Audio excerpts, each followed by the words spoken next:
Welcome to this explainer. Today we're going to unpack something truly special. We're exploring the dense, beautiful imagery of a deeply emotive poem, Space Dreams, The Cosmos in My Heart. We're going to dive right into the striking juxtaposition of the infinite, sprawling cosmos placed directly alongside the highly intimate, fragile human soul. This text takes us on an incredibly expansive journey, but as you'll see, it's ultimately a journey inward. We're going to look at how the author uses the language of astrophysics and the vast universe to mirror deep personal emotion and devotion. It's a really brilliant blend of science, spirituality, and love. Okay, let's just dive right into the very first lines, because they set this incredibly meditative tone right out of the gate. The uncertainty in my dreams, the power of your words. Right away, the author captures this immediate, undeniable tension. On one hand, we have human vulnerability, right? That fragile, unpredictable nature of our own internal dreams and uncertainties. And then on the other hand, we have this external, grounding force, the absolute power of another person's words. It completely sets the stage for a narrative where the speaker is actively searching for something solid to hold on to amidst the swirling, chaotic unknown of their own mind. Section 1. The collision of two worlds. So, to really grasp how the author uses a vast scientific universe to mirror profound personal emotion, we have to talk about the dialectical arc of the whole piece.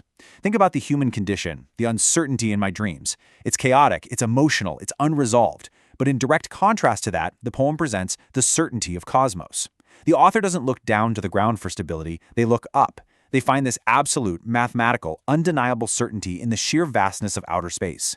By weighing these two concepts against each other, we can track the narrator's emotional journey from a place of deep doubt straight into a place of unshakable cosmic confidence. Now, as the speaker moves closer to their emotional destination, they say, "One day I shall meet your soul," which is followed immediately by "the waves of information." Notice how that phrase acts as a metaphor. It's so clever. It brilliantly bridges hard scientific concepts with romantic poetry right before the souls actually meet.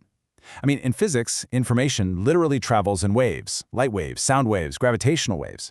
But here the author takes that sterile scientific reality and transforms it into the very medium through which two souls communicate and connect. It is just an incredibly modern, awe-inspiring way to describe the magic and attraction of love. Section 2. Finding certainty in the cosmos.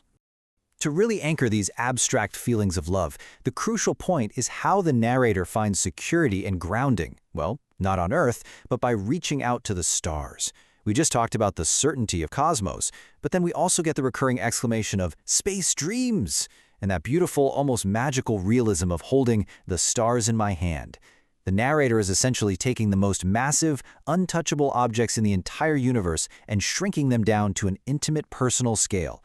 They are literally holding the cosmos in their palm to represent the absolute magnitude of their devotion. And this completely illustrates how seamlessly the author weaves together two totally different domains into one cohesive vision. We've got the scientific universe, stars, cosmos, space, and then we have the deeply personal realm of the spirit, soul, heaven, God. Throughout the text, these aren't treated as opposites at all. Actually, the author uses them interchangeably. The cosmos becomes a spiritual sanctuary, and the spiritual experience of love is elevated to a cosmic scale. It basically tells us that for this narrator, exploring the universe and exploring the human soul are the exact same journey. Which brings us to Section 3, the journey of the spirit. Right in the middle of the text, we get hit with this incredibly heavy spiritual language. Let's unpack how this actually builds a landscape of faith. The poem introduces phrases like the Word of God, the Book of Faith, and the Witness in Heaven. You can feel the emotional stakes being raised here. This isn't just some fleeting romance. It's presented as something divinely ordained and eternally witnessed. The author takes concepts like the love of truth and uses them to elevate human curiosity and connection to a truly divine sacred level. And here, we see this gorgeous, direct connection the author makes between the intellectual pursuit of the mind and, well, the ultimate joy found within another person's soul.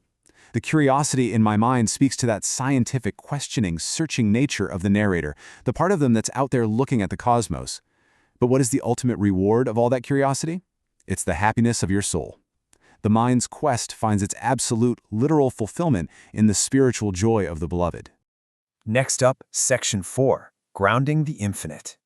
So, right in the middle of all this cosmic and spiritual flight, the poem suddenly introduces these very specific, grounded symbols that pull us right back down to reality. Right after holding the stars in their hand, we get the abrupt introduction of something as physical, earthly, and distinctly recognizable as the American flag.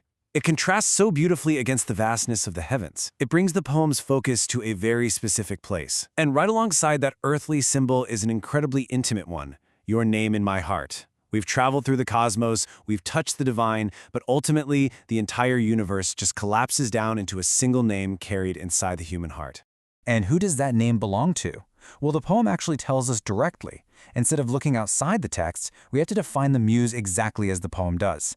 The author gives thanks to Zena Cardman, identifying her as the queen of the planet. She is the ultimate earthly anchor, the pure source of the author's inspiration found within the Garden of Love and guided by the instruction of God. All those cosmic waves of information, all that spiritual searching, it all leads right back to this specific person. She is the gravity that holds the entire poem together. Finally, Section 5, the power of repetition. As we hit the climax of the poem, this simple number, 4, becomes absolutely crucial. It represents the 4 back-to-back repetitions of the poem's central mantra at the very end of the text. You know, repetition in poetry is literally never an accident. It's a tool used to build momentum, to insist upon a truth, and to just overwhelm the reader with a single unyielding thought. The pacing really quickens here, and the first part of this repetition, space, dreams, transforms from just a simple thematic statement into this passionate, undeniable declaration. It's a pure exclamation of wonder. And then we get the response, and that's my world. This acts as the ultimate grounding wire. The rhythm literally mimics a heartbeat. Space dreams, my world.